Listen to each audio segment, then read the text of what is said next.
Gary Garafola, very well-known manager in boxing. Managed Chuck Wepner, Jimmy Dupree, both two guys that were top 10 contenders. And then he managed Frankie DePaula, too. Frank DePaula was a guy who was all action, you know, all offense, no defense, and that's all the people ever wanted to see. Gary Garafola was his manager, who ran a string of these topless bars in New Jersey. Obviously, his money came from somewhere. I don't think it was the Catholic Church. And that's when Jimmy Napoli controlled everything, you know, in Jersey City. We don't know if he was a made man or not. He definitely looked like he was working with some people, and he was closely tied to Jimmy Napoli. It looked like he kept an eye out on things for Jimmy Nap. He was definitely connected. And Frankie, he was the type of guy that he figured he could knock out anybody, which is true, and he wouldn't listen. And they got him coming out of this girl's apartment in an alley. And these two guys are accused of it. One was Garafola, and the other was this guy, Richie Phelan. And they shot him with a .45. Frankie's very strong, strong as a horse. It took him quite a while to die. He went down from 200 pounds to about 125. I saw him in the Jersey City Medical Center. I went up there to talk to him. And he told me, and he told the other detectives, that they did it. And they got the witness on the stand. I was at the trial. And she flip-flopped in the middle of it. I'm not sure. You know, there's a lot of guys that look like Garafola, you know. They had a good lawyer. And they walked. Was he a made guy, or was he just on the fringes? I can't say for sure, okay? There's two opinions on that. But I never would ask personal questions of these guys, so I got along with most of them. They knew I had a job to do. And he was a fighter, you know. He was very out of shape, but he, you know, Garafola was a fighter? yeah, oh yeah, oh yeah, pro. Yeah, it was 15-8, 2 draws, light heavyweight. Fought a couple decent guys. Fought Don McAteer and Yvonne Durrell. They both stopped him.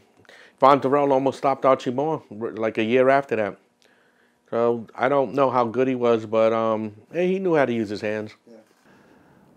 I'm living in Rockaway Township, and I get a call from my chief of detectives that he wants me to report to the 595 Newark Avenue, the administration building, and they're going to meet me in the basement, in the garage.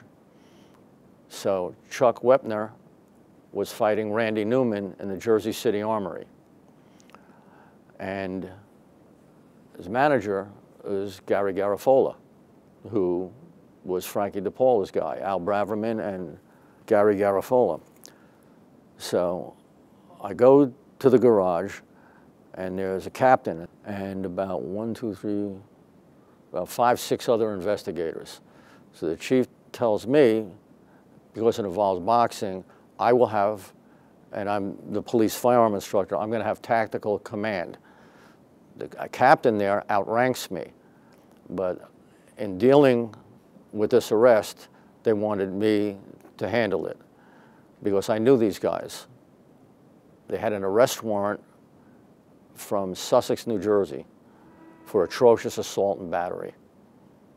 And this was in the aftermath of the Frankie DePaula slaying, where Garafola and Richie Phelan were charged with the murder.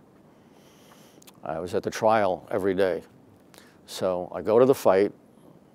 Randy Neumann and Chuck are both friends of mine to this day. And I'm in a 3-piece suit, and they don't know what Garafola looks like. So I go down to ringside, and he's sitting there, and there's a seat right next to him.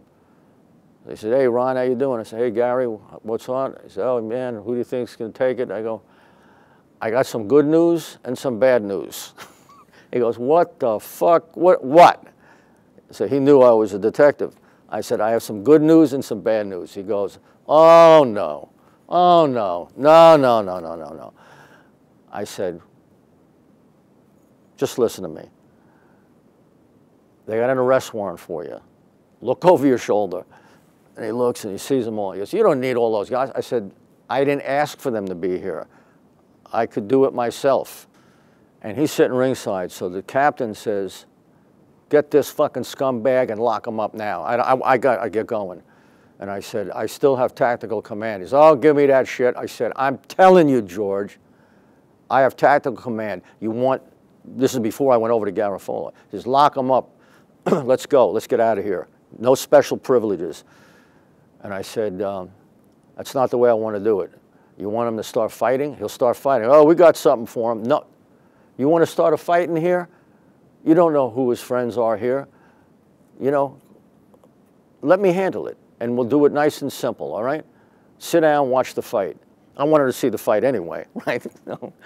So I said, I got some good news and bad news. I said, the bad news is we got an arrest warrant, and that the captain back there wants your ass locked up like pronto, right now, immediately. He goes, I'm not going. I go, well, you shut the fuck up. Watch the fight, and then when the fight's over, just don't put the cuffs on me in front of everyone. Don't embarrass me, Ron. Don't humiliate me. I said, did I ever do anything like that? I said, you're going to have to come with me. So I know that. Just no cuffs in front of everybody. I said, well, watch the fight. You don't have a weapon on you, do you? He said, I don't need a fucking weapon. I said, I know that, Gary. You don't have a weapon, no gun, no knife. Okay, they're going to search you. It's a, you know, just don't hit anybody. Don't be an asshole. Just come with us when the fight's over. I'll take you down to the administration building. This is no computers then, like you put your hand on the finger on a computer for your prints. I had to print them, right? So I said, we'll print you, and you'll be arraigned, and I'm sure you can make bail, being you're a rich motherfucker. And he goes, you're a pip, man, you're a pip. I said, just let's do this without someone ringing a bell so we don't have to fight, all right? I said, come on, let's do it the right way. Do the right thing. So he said, you know, you're okay, man. Thank you so much. So fight was over. We get him into the garage. They put the cuffs on him. I put the cuffs on him. We go back to the administration building, go up to the elevator, up to the 6th floor, process them, and that was it, no problem. And I seen him after that, and he goes, hey, I just want to thank you for treating me like a man. I go, always. He goes, no, you're a good guy. I said, thank you. I said,